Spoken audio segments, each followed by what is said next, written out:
तो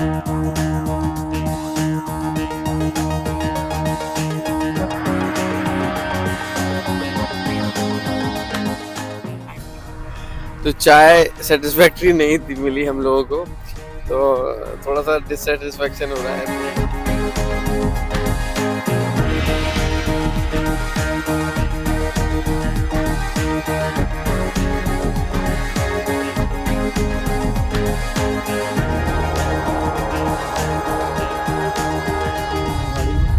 वो गाड़ी पूरी तरह से हिल रही है, देखिए कितनी तेजी से ये पेंडुलम की तरह हिल रहा है।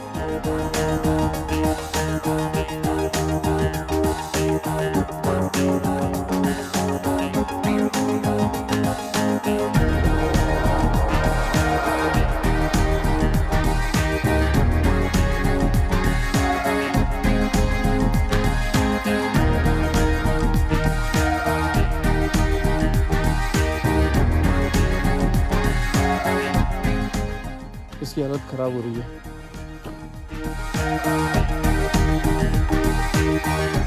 पूरा स्नान 108 धारा में नहा के हाँ। मैं फिर कुंड में नहा के फिर दर्शन करके आया हूँ। नमस्ते दोस्तों, स्वागत है आपका हमारे एक नए व्लॉग में। आज हम जा रहे हैं पोखरा से मुक्तिनाथ की एक बेहद ही रोमांचक रोड ट्रिप पर। सफ़र शुरू करते ही हमको मिले प्रकृति के अद्भुत नज़ारे। पोखरा से मुक्तिनाथ के लिए सफ़र गूगल में लगभग 5 घंटे दिखाएगा, मगर हम लोगों को लगभग 8 घंटे लगे, क्योंकि रोड आपको अभी बहुत अच्छी दिख रही है, मगर आगे जाके बहुत सारे एडवेंचर्स होते हैं।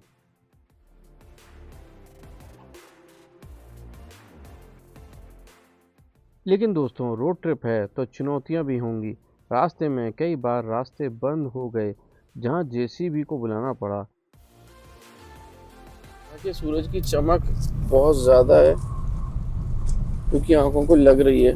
पता नहीं इस कैमरे में कैसी कैप्चर हो रही होगी। चलने से गाड़ी के टायरों में हवा बढ़ गई है, इसलिए ड्राइवर साहब जो है ना गाड़ी की टायर की हवा कम कर रहे हैं, प्रेशर ज़्यादा। अभी हम लोगों ने एक छोटा सा ब्रेक लिया है और उसके बाद हम लोग फिर से ड्राइव करेंगे। यहाँ पर हम खाएंगे अपना ब्रेकफास्ट और फिर निकल पड़ेंगे मुक्तिनाथ टेम्पल के लिए, जो कि यहाँ से अराउंड अभी 137 किलोमीटर है।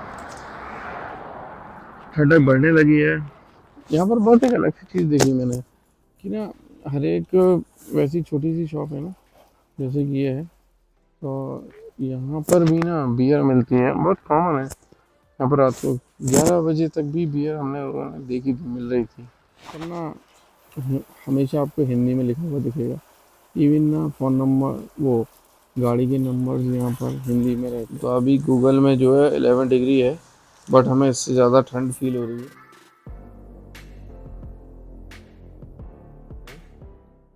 और रास्ता यहाँ का ख़राब है। कुछ रोड तो अभी तक अच्छी मिल रही है, मगर ड्राइवर साहब ने बताया कि आगे जो रास्ते हैं वो काफ़ी ख़राब हैं, रोड टूटी हुई है। तो हम देखते हैं वहाँ के नज़ारे कैसे। चाय थोड़ी हमें सेटिस्फैक्ट्री नहीं मिली, और मुझे भी पसंद नहीं आई और मम्मी जी को भी पसंद नहीं आई। तो इंडिया जैसी चाय नहीं है यहाँ पर, अलग तरह की चाय है। उसे पीने के बाद ऐसा लग रहा था नहीं पिए, मगर बहुत जरूरी था, सर में दर्द। तो चाय सेटिस्फैक्ट्री नहीं थी मिली हम लोगों को, तो थोड़ा सा डिससेटिस्फैक्शन हो रहा है बिना चाय के, बिना अच्छी चाय के। ये देखो नदी, बहुत अच्छे नज़ारे हैं। नदी में पानी कम है अभी। ओहो, तो ये रोड यहाँ पर ऐसे ऐसे टूटी हुई मिलेंगी हमें। नज़ारे बहुत अच्छे हैं वैसे। इस रिवर में पानी बहुत कम है। इसका नाम मोदी है, मैंने गूगल पर देखा। तो ये है कुछ ऐसी रोड्स, और ऐसी रोड्स पर आपको चलना होगा। तो गाड़ी हमारी जो है ना पूरी हिल रही है, ये देखिए अब कितनी गाड़ी हिल रही है। अब इसमें से हमारी गाड़ी को निकलना होगा, और आगे देखो कितना उबड़ खाबड़ है। हम लोग वेट कर रहे हैं उसको पास होने का। मैंने ऐसी कुछ गाड़ी अलग देखी है यहाँ पर। वैसे तो सब ज़्यादातर जो है इंडिया वाली गाड़ियाँ हैं। यहाँ पे अम्मा बुआ का आशीर्वाद और नंबर जो है हिंदी में लिखा रहते हैं। बड़ा ही अद्भुत नज़ारा है। धूप भी इतनी तेज़ हो रही है और फॉग भी आ गया है, तो ऐसा हम लोग इंडिया में तो एक्सपीरियंस नहीं करते। ज़्यादातर बादल होते हैं और तभी फॉग होता है ना। ये देखो अभी कैसा नज़ारा है, एकदम से यहाँ पर धूप से हम लोग कैसे ट्रांसफॉर्म हो गए और टेम्परेचर भी गिर गया है। कितना हो गया ड्राइवर साहब? 10 डिग्री हो गया एकदम से, और 12 डिग्री था। ओहो मस्त, एकदम से ट्रांसफॉर्म हो गया वेदर। ये अवतार मूवी के जो पहाड़ है ना, ये वही हैं, यहीं से वो मूवी बनाई गई है, आप देख सकते हो।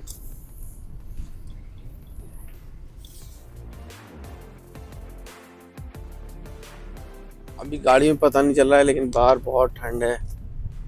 अब देखो कैसे कैसे पहाड़ है, मैं दिखाता हूँ।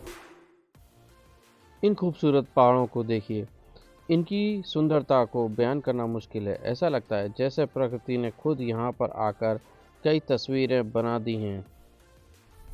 ये देखो यहाँ पर रोड ऐसा, और वहाँ पर नदी, कितना खूबसूरत नदी है, और सामने पहाड़ है। वाह क्या नज़ारा है, ये चीज़ बहुत ही अच्छी है। रास्ता थोड़ा मुश्किल ज़रूर है, जैसे कि मैंने आपको बताया था, लेकिन ये वादियाँ सारी मुश्किलों को भुला देती हैं। सफ़र का मज़ा सिर्फ मंजिल तक पहुंचना नहीं, बल्कि इन हसीन नज़ारों का लुत्फ़ उठाना भी है। हम लोग लगातार ड्राइव कर रहे हैं, लेकिन यह नज़ारे हमें थकने नहीं दे रहे। हर पल एक नया दृश्य, एक नया एहसास। और अब देखिए सफ़र का एक और यादगार पहलू, पहाड़ों पर छाया यह घना कोहरा, जिसने पूरी जगह को एक रहस्यमय बना दिया है। ऐसा लगता है जैसे प्रकृति ने सफ़ेद चादर ओढ़ ली हो। साथ ही साथ बहती नदी का यह दृश्य मन को एक अलग ही शांति देता है। ये वो पल हैं जिन्हें शब्दों में बयां करना सच में मुश्किल है।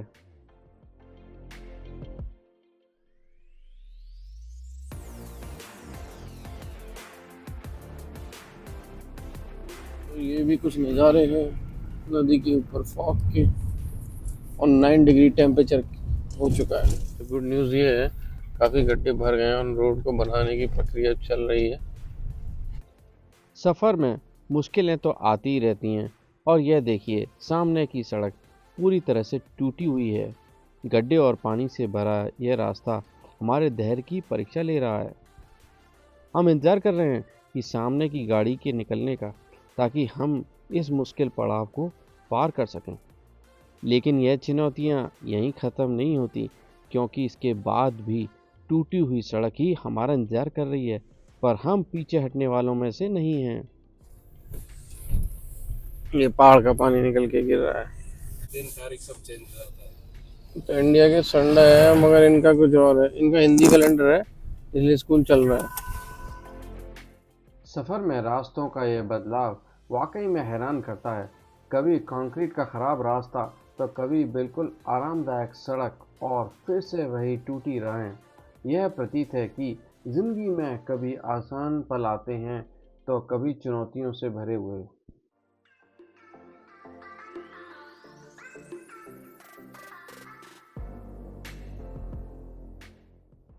लंबे सफ़र के बाद हमने एक छोटा सा ब्रेक लिया और सामने देखा एक बहुत ही खूबसूरत वाटरफॉल। हालांकि पानी थोड़ा कम था। ड्राइवर जी ने बताया कि बारिश के मौसमों में तो इसका पानी रोड तक आ जाता है और इसकी आवाज़ बहुत दूर तक सुनाई देती है। हमसे रहा नहीं गया और हम जल्दी से गाड़ी से उतरकर इसकी तरफ दौड़े। करीब 100 मीटर की ऊंचाई पर मौजूद इस झरने ने हमारी थकान पूरी तरह से मिटा दी। मैंने और मेरी वाइफ ने यहाँ बहुत सारी तस्वीरें ली, और आखिर में मैं पानी के पास जाकर उसे अपने हाथों से उछालने लगा, जो कि बहुत ही अच्छा आनंददायक अनुभव था।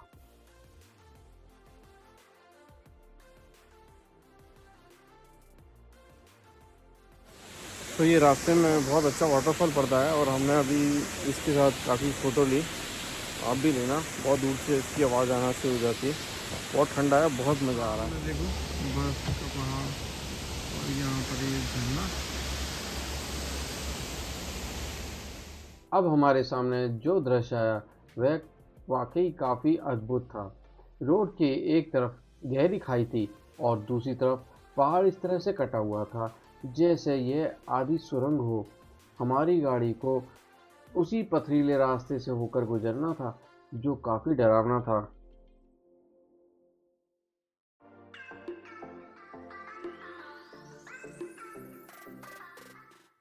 एक तरफ हमने पथरीली चढ़ाई पूरी की और अब सामने पथरीला ढलान है। ड्राइवर को ब्रेक लगा लगा कर गाड़ी को बेहद सावधानी से नीचे उतारना पड़ रहा है। यह सफ़र में रोमांच के साथ साथ खतरा भी बहुत है।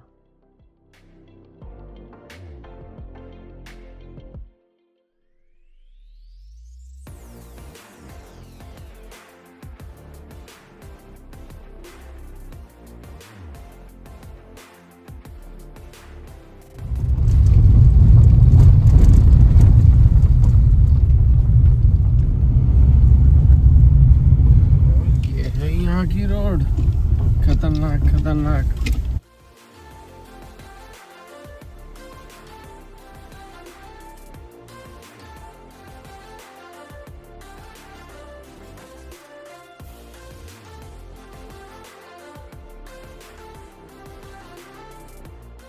रास्ते में हमें एक हॉट स्प्रिंग भी मिली जिसका चार्ज ₹150 था प्रति व्यक्ति। हालांकि हम लोग पहले से ही बहुत थके हुए थे और हमारे मन में बस मुक्तिनाथ टेंपल पहुंचने की जल्दी थी, इसलिए हमने इसका उपयोग नहीं किया। पास में ही बहती नदी में हॉट स्प्रिंग का पानी मिल रहा था जिससे वहां काफ़ी भाप निकल रही थी। मैं वहां तक गया और उस भाप को महसूस किया। कुछ लोग वहां गर्म पानी का आनंद भी ले रहे थे। ये वॉकेबल ब्रिज लग रहा है मुझे, जिससे वॉक करके जाएंगे पहाड़ के उस पार। देखो आयरन रोप्स का बना हुआ है।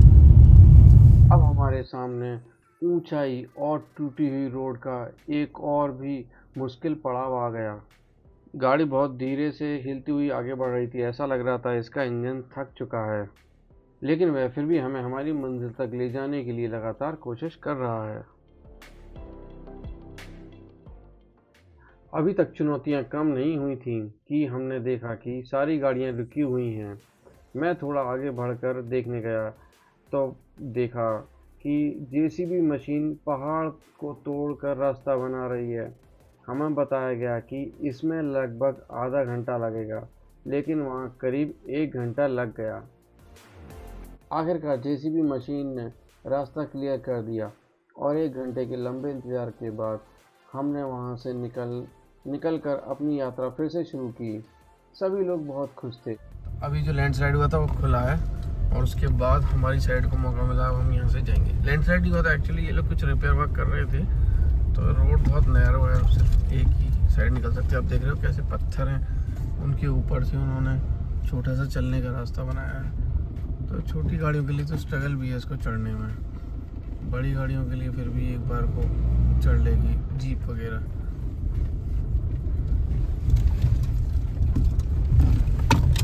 अब हम जा रहे हैं नीचे को, बहुत तेजी की वाली ढलान है। ये देखो कितनी तेजी की ढलान है।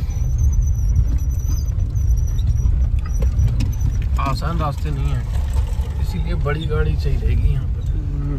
बड़ा ही खतरनाक रास्ता है, बड़ा ही दुर्लभ रास्ता है। बार बार गाड़ियाँ रुक जाती हैं और डर लगता है कहीं से फिर से रोड मेंटेनेंस का काम शुरू ना हो जाए, क्योंकि एक बार ऑलरेडी हमारा 1 घंटा ख़राब हो चुका है। फिर से गाड़ियाँ रुक गई हैं,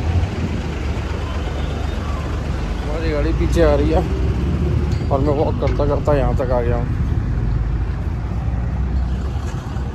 क्योंकि ये बस मोड़ नहीं पाई थी, इसकी वजह से सारा ट्रैफिक जाम हो गया और हमारी गाड़ी अब पीछे आएगी। क्या मस्त झरना है दोस्तों। अरे पीछे देखो कितना सुंदर झरना है। वाह, इससे तो नदी बन जाएगी।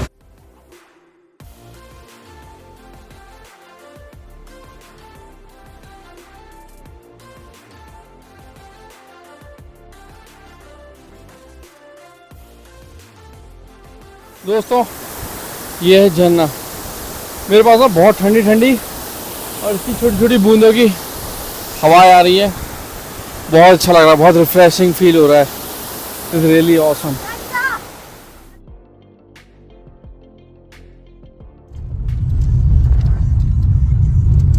भाई साहब देखो क्या व्यूज है।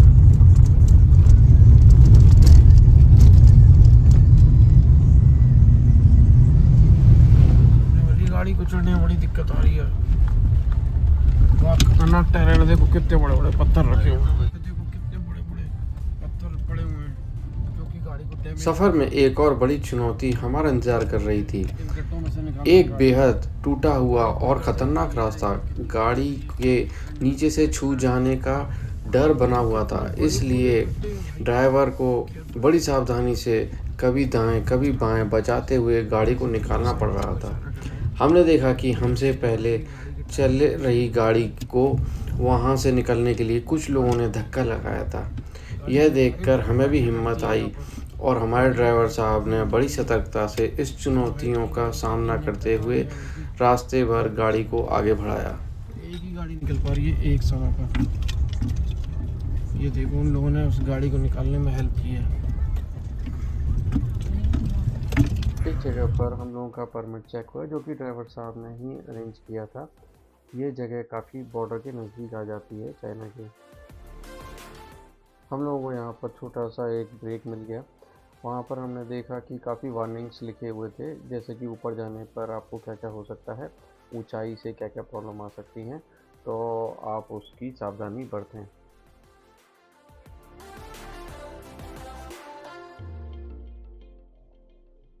यहाँ पर लगे हुए बोर्ड पर आपको काफ़ी जानकारी मिल जाती है कि आगे नेक्स्ट आपके लिए क्या आने वाला है, और बोर्ड पर आप पढ़ सकते हैं ये आगे जाकर हमको मस्तांग मिलेगा। अभी हमें एक पैम्पलेट दिया है वहाँ पर चेक पोस्ट पर, उसमें वही सब लिखा है, सिम्टम्स ऑफ ऑल्टीट्यूड सिकनेस, जो कि वहाँ बोर्ड पर डिस्प्ले थे।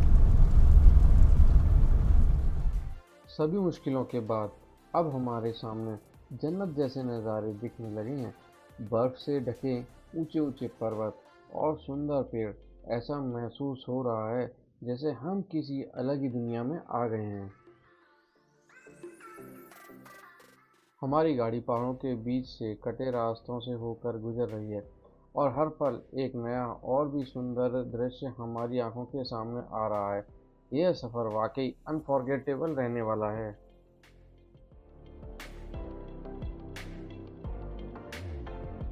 यहाँ पे घर अलग ही तरह के बने हैं, जो यहाँ के लोकल पहाड़ों के पत्थर है ना, कई घर तो मैंने देखा उन्हीं से बने हुए हैं, और कितने रेक्टेंगुलर शेप में है, सो परफेक्ट, कितना सुंदर है। ये गाँव है, यहाँ खाली पड़ी है, पूरी सूखी उसका बेड पड़ा है।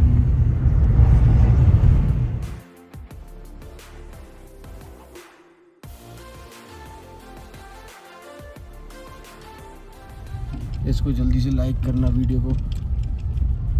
देखो कैसे कैसे रास्तों से हम लोग जा रहे हैं। नाथ टेम्पल पर जाने का रास्ता जो है आसान नहीं है। आपकी गाड़ी काफ़ी मजबूत बड़ी टायरों वाली ऊंची होनी चाहिए, क्योंकि ऐसे ऐसे रास्तों से आपको जाना होगा। ये देखो एसयूवी होनी चाहिए, प्रॉपर एसयूवी। ऑलरेडी हम लोग 2500 से ज़्यादा, देखो कैसी आवाज़ आई, 2500 से ज़्यादा मीटर से ऊंचाई पर है। वाह, पूरी रिवर ड्राई है भाई।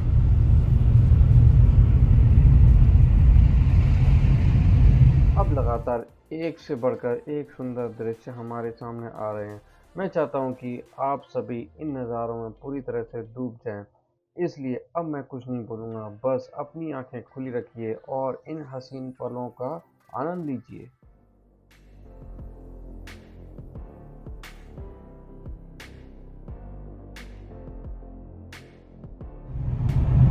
कितने सुंदर सुंदर घर बने हुए हैं यहाँ पर, लद्दाख जैसा ठहरे हुए हैं, जैसा लद्दाख में दिखता है। देखो यहाँ पर स्कूटर भी आ गया, एक्टिवा जैसा।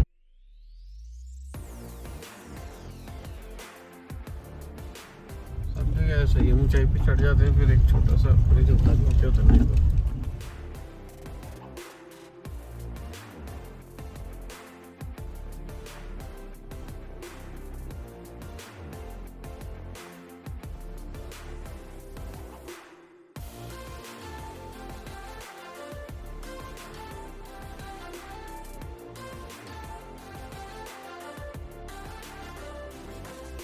संडे वाले दिन यहाँ पर स्कूल लगता है, क्योंकि ये लोग हिंदी कैलेंडर पर चलते हैं, हिंदू कैलेंडर पर।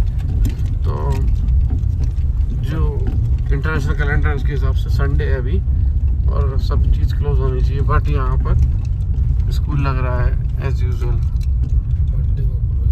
मंडे को छुट्टी रहेगी यहाँ, तो भैया बता रहे हैं मंडे को यहाँ पर स्कूल बंद रहेगा। सभी सरकारी संस्थान भी बंद रहेंगे हैं, सब छुट्टी है।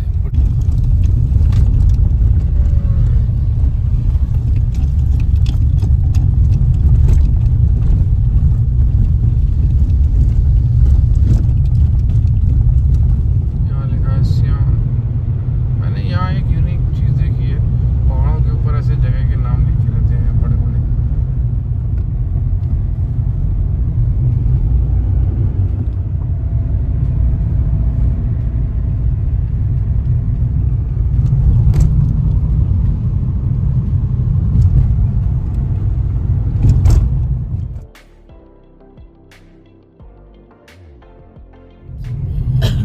ये जॉमसम है।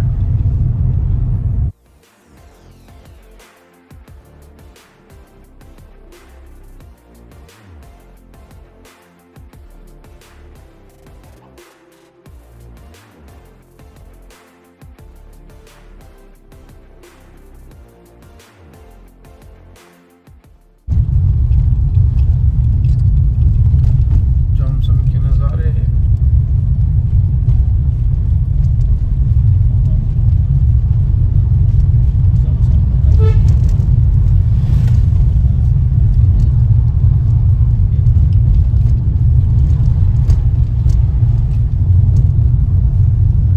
यह है जॉमसम का एयरपोर्ट, जिसकी आपको एयर स्ट्रिप दिख रही है। यह काफ़ी छोटा है।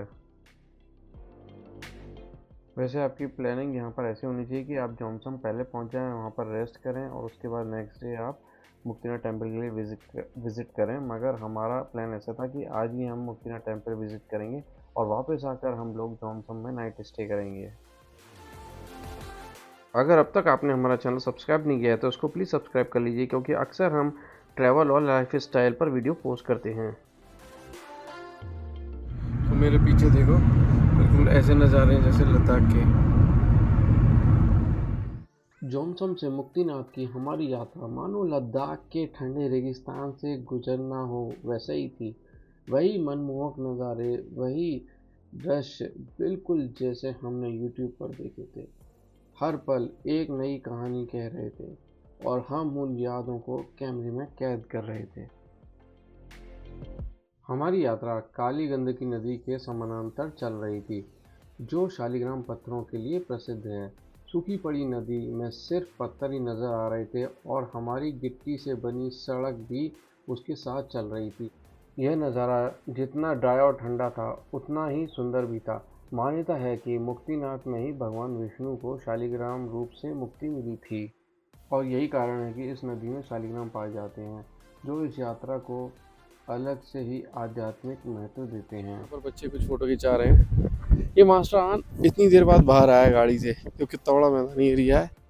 पहाड़ों के बीच में एक मैदान था जहाँ से नीचे काली गंडकी नदी दिखती थी। वहाँ एक सेल्फी पॉइंट भी था और खुले मैदान में चाय के लिए टेबल कुर्सियाँ लगी थीं। तेज़ हवा के साथ अच्छी धूप बहुत बढ़िया लग रही थी। चलो भाई यहाँ से निकलते हैं, और यहाँ के व्यूज़। यहाँ पर एक रेस्टोरेंट है ये। जब मैं उस छोटे से रेस्टोरेंट की ओर बढ़ा तो मैंने देखा कि मैदान के ठीक बाद गहरी खाई है, जहाँ से नदी नज़र आ रही थी। चारों तरफ सूखापन और तेज हवा के बावजूद एक अजीब सुकून महसूस हो रहा था। सन्नाटा इतना था कि मैं अपने दिल की धड़कन भी सुन सकता था, सिवाय हवा के चलने के। यह एकांत मन को एक अलग ही शांति दे रहा था।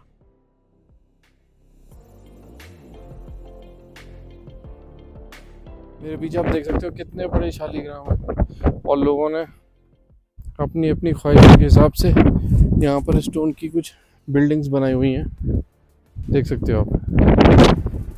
इस बहुत सुंदर जगह पर हमने काफ़ी सेल्फी ली और कुछ इंस्टाग्राम के लिए रील्स बनाई।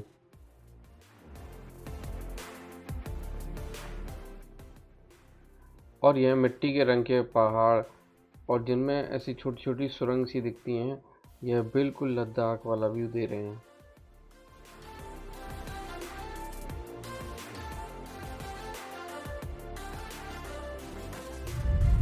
Welcome to ward number 1 Muktinath.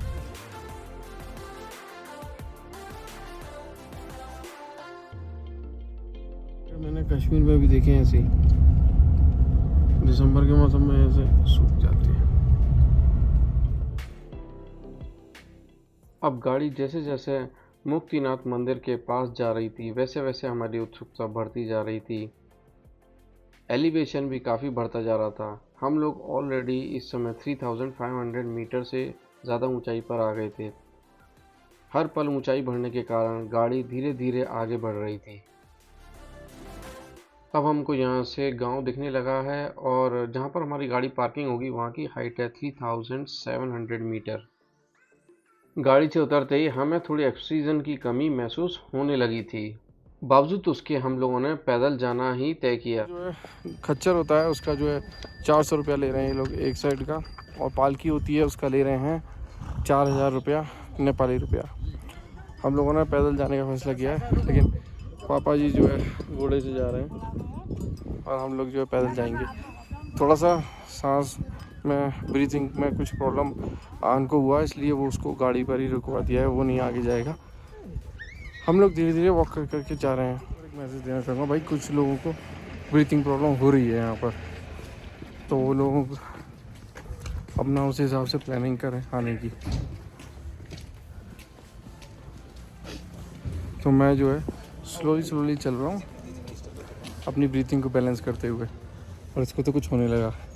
तुम्हें याद है लास्ट वीडियो में आपने देखा हो, दिसंबर में हम आ गए थे कश्मीर के गंडोला हाइट्स पर, तब भी से कुछ होने लगा था। तो ये वहाँ से शायद 300 मीटर ही कम होगा, लेकिन यहाँ पर जीवन नॉर्मल है, जैसे कि एक नॉर्मल छोटा सा टाउन हो। यहाँ शालिग्राम मिल रहा है, देख शालिग्राम मिल रहा है, क्योंकि ये जो मंदिर है ना वो विष्णु भगवान का मंदिर है। जितना बड़ा शालिग्राम उतना बड़ा प्राइस।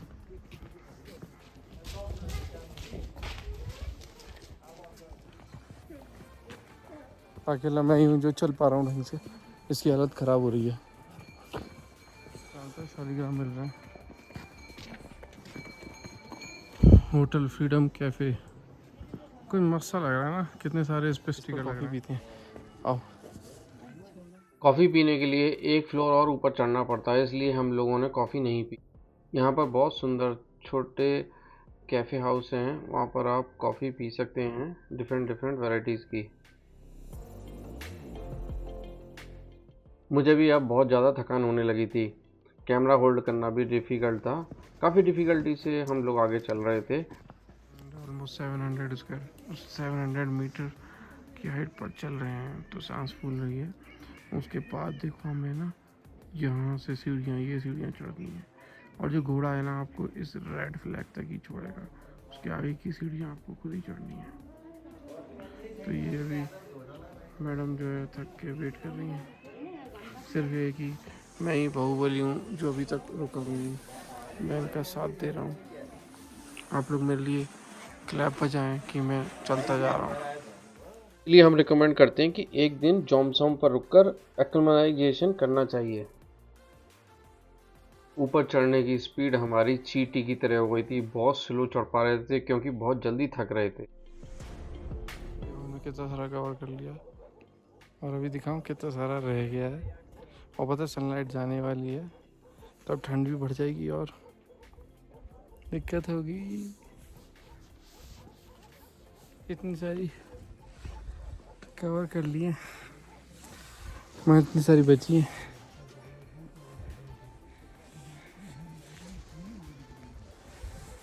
मतलब बहुत सारी बची हैं अभी। यहाँ पे हेलीपैड है, सूरज डूब रहा है, इतना रह गया अभी। क्या कहते हैं, बोल रहे हैं कि इंडियन के लिए 650 लगेगा हॉर्स का। तो ग्रैंडफादर थे और ज़्यादा पैसे मांग रहे हैं ये लोग।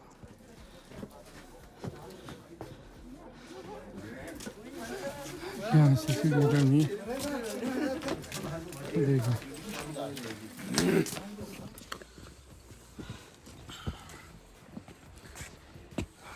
अभी बहुत रह गया।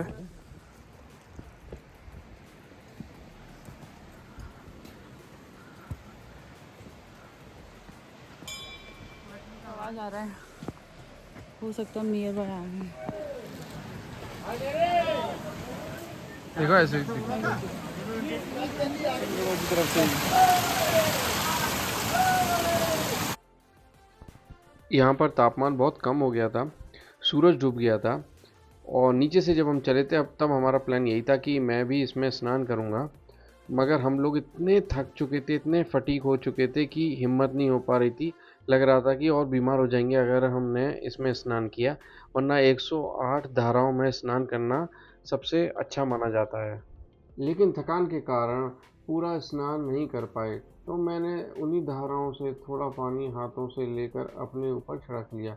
ये एक छोटा सा पावन स्पर्श था और दिल को बहुत सुकून मिला। और इसके बाद आपको नहाना होता है पाप और पुण्य कुंड में, तो मैंने उसके भी सिर्फ छींके मारे अपने ऊपर। यह पानी भी बर्फीला था, यहाँ पर रात को -5 डिग्री हो जाता है, मगर हमारी तरफ से पापा जी ने जो है पूरी डुबकी भी मारी और 108 धाराओं में स्नान भी किया। आपने भी 108 धाराओं का पूरा स्नान किया? 108 धाराएं में नहा के हाँ। मैं फिर कुंड में नहा के फिर दर्शन करके आया हूँ। आपको कैसा लग रहा है? इतना फर्स्ट क्लास, इतना मतलब जो समझो जीवन सफल हो गया। वाह, भगवान के यहाँ विष्णु भगवान के दर्शन हो गए, मुक्तिनाथ के। जय श्री मुक्तिनाथ, जय श्री मुक्तिनाथ। मुक्तिनाथ, जय श्री। अब यह माइनस में टेम्परेचर जा चुका है, हम लोगों ने बहुत अच्छे दर्शन कर लिए और पापा जी ने तो 108 कुंडों के 108 धाराओं में स्नान किया है। उसके बाद 2 कुंडों में भी स्नान किया है। तो हमारे यहाँ सबसे ग्रेट जो है पापा जी हैं, जो कि यहाँ पर आप देख सकते हैं बिल्कुल -3 जा चुका है और फिर भी श्रद्धालु जो है नहाने के लिए जा रहे हैं। और हम लोग फिर से जैसे आए थे उसी तरह से वॉक करके नीचे जाएंगे। ओम नमो भगवते वासुदेवाय नमः। अभी हम लोगों का दर्शन हो चुके हैं और हम लोग को वॉक करके लगभग कितना टाइम लगा? हम लोग आई थिंक सो 1 आवर में कंप्लीट कर लिया था। स्टार्टिंग में लग रहा था बीच में नहीं कर पाएंगे, पर हम रेस्ट करते करते वाटर जूस टेक करते करते आ गए। मुझे लगता है हॉर्स की नीड नहीं है, इजीली अगर आपको कोई भी परेशानी नहीं है ब्रीथिंग की, तो इजीली आप स्टेप चढ़ सकते हो। थोड़ा टाइम लगेगा पर चढ़ सकते हो। बहुत अच्छा लगा, बहुत अच्छे से भगवान के दर्शन हुए। और ये 2025 जा रहा है, अब 2025 को हम बाय बाय कहेंगे और 2026 का आगमन हो रहा है। और ये 2026 हम सबके जीवन में बहुत सारी खुशियां लेके आए। आप सबको हमारी तरफ से हैप्पी न्यू ईयर, नव वर्ष की हार्दिक शुभकामनाएं। हम लोगों ने जो भी हमारे सब्सक्राइबर हैं या जो हमारे चैनल को देखते हैं या नहीं भी देखते, हम उन सब की तरफ से आपके लिए दर्शन किए हैं और आपके अच्छे मंगल हेल्थ के लिए शुभकामनाएं मांगते हैं। अगर आपको हमारा यह प्रयास अच्छा लगा हो तो प्लीज़ सब्सक्राइब करें। सब्सक्रिप्शन फ्री है, मगर इससे हम लोगों को मोटिवेशन मिलता है।